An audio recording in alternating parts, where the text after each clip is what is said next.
Well, thanks anyways, but that looks a little tiny for me. One thing that isn't tiny is the amount of plastic that gets thrown away. When was the last time you took a drink from a handy plastic bottle?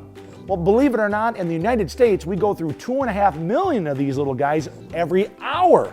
Plastic is very durable and comes in many different forms. So recycling it can take some serious sorting by both machines and people. Here at the shredder, bales of plastic containers are stacked high, waiting to be sent through huge shredding machines that tear them apart into tiny pieces called dirty flake.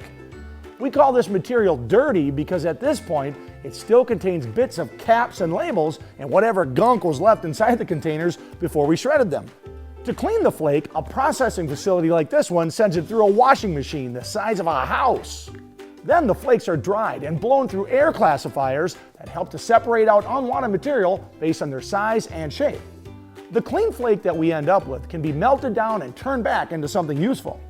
Sometimes this involves extruding it into pellets that make it easier to work with.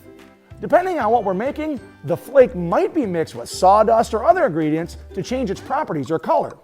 Melted plastic can be extruded and molded into whatever shape we want to create.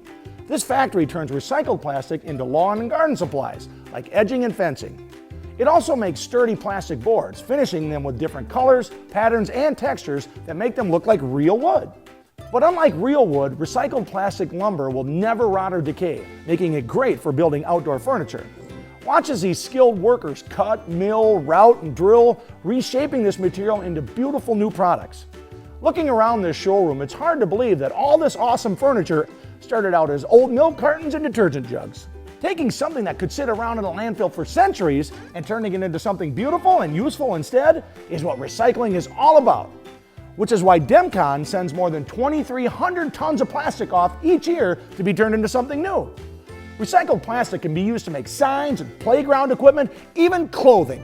And that's what makes recycling plastic pretty fantastic.